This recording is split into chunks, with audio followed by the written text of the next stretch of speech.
नमस्कार दोस्तों, स्वागत है आपका हमारे चैनल कहानियों की दुनिया में।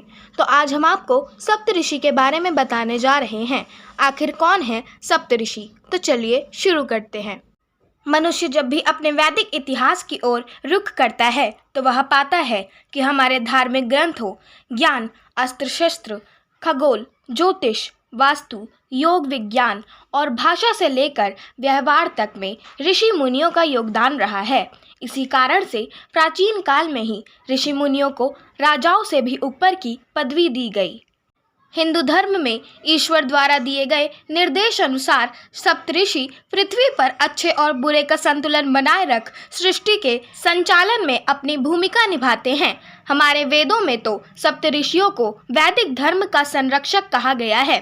संस्कृत श्लोक के माध्यम से सप्तऋषियों के नामों के बारे में बताया गया है, जो कि इस प्रकार है।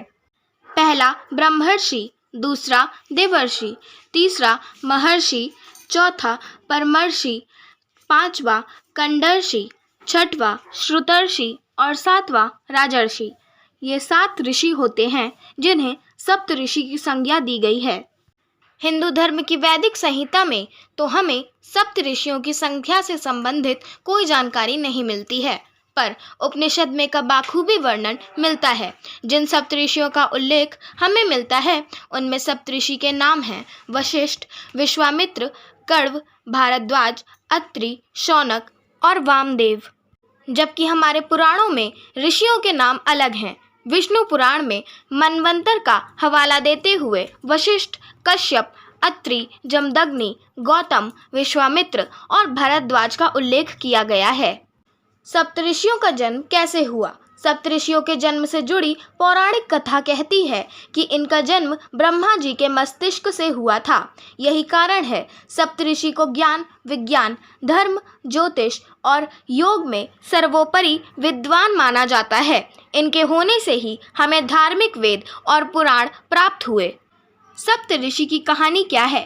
पहला, वशिष्ठ। ऋषि वशिष्ठ राजा दशरथ के कुल गुरु हुआ करते थे और इनसे ही राजा दशरथ के चारों पुत्र राम, लक्ष्मण, भरत और शत्रुघ्न ने शिक्षा प्राप्त की थी। ऋषि वशिष्ठ के कहे अनुसार ही राजा दशरथ ने श्री राम और श्री लक्ष्मण को ऋषि विश्वामित्र के साथ आश्रम में राक्षसों का वध करने के लिए भेजा था। दूसरा, विश्वामित्र। दूसरे ऋषि विश्वामित्र की बात करें तो वे ऋषि होने के साथ साथ राजा भी थे। इनके संबंध में एक कथा बहुत लोकप्रिय है। कथा के अनुसार ऋषि विश्वामित्र ने ऋषि वशिष्ठ की कामधेनु गाय हासिल करने के लिए भीषण युद्ध किया था। इस भीषण युद्ध में वे ऋषि वशिष्ठ से पराजित हो गए थे। ऋषि विश्वामित्र की तपस्या और मेनका द्वारा उनकी तपस्या को भंग किया जाने के प्रसंग बहुत प्रसिद्ध हैं।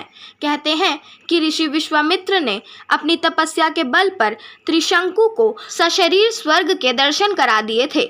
उन्होंने हरिद्वार में घोर तपस्या करके इंद्रदेव से रूठकर एक अलग स्वर्ग लोक बनाकर खड़ा कर दिया था। ऋषि विश्वामित्र ही थे जिन्होंने हमें गायत्री मंत्र की रचना करके दी, जो आज सभी की जिह्वा पर रहता है। तीसरा, कण्व। सप्तऋषियों की सूची में तीसरे स्थान पर ऋषि कण्व है, जिनके बारे में ऐसी मान्यता है कि हिंदू रीति रिवाजों में सबसे प्रमुख सोम यज्ञ की शुरुआत कण्व ऋषियों ने ही की थी। वे कण्व ऋषियों का ही आश्रम था, जिसमें हस्तिनापुर के राजा दुष्यंत और उनकी पत्नी शकुंतला के साथ ही उनके पुत्र भरत का पालन पोषण किया गया था। चौथा, भारद्वाज। सप्तऋषियों में भारद्वाज ऋषियों को सबसे सर्वोच्च स्थान मिला हुआ है। दरअसल भारद्वाज ऋषि श्री राम के पूर्व हुआ करते थे। वेदों में से अथर्व वेद में भारद्वाज ऋषि के कुल 23 मंत्र मिलते हैं। ऋषि भारद्वाज के पुत्रों में 10 ऋषि ऋग्वेद के मंत्र दृष्टा हैं और उनकी एक रात्रि नामक पुत्री रात्रि सूक्त की मंत्र दृष्टा है। पांचवा, अत्रि।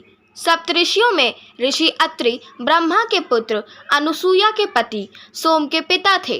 हमारे देश में कृषि विकास के लिए ऋषि अत्रि का योगदान सबसे अहम माना जाता है। इनके बारे में कहा जाता है वे लोग सिंधु नदी को पार कर ईरान तक पहुंच गए थे। ईरान में पहुंचकर यज्ञों का खूब प्रचार प्रसार किया। पारसी धर्म की शुरुआत भी अत्रि ऋषियों के कारण ही हुई थी।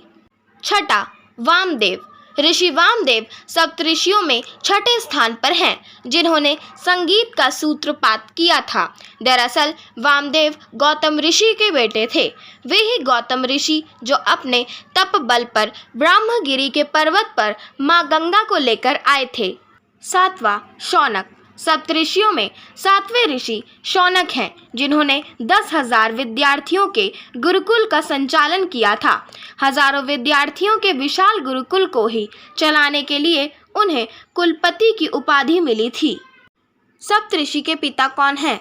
सप्तऋषियों के पिता सृष्टि की रचना करने वाले ब्रह्मा जी को माना जाता है, जिनके मस्तिष्क से सप्तऋषियों का जन्म हुआ ताकि वे संसार में ज्ञान विज्ञान का प्रचार प्रसार कर सकें।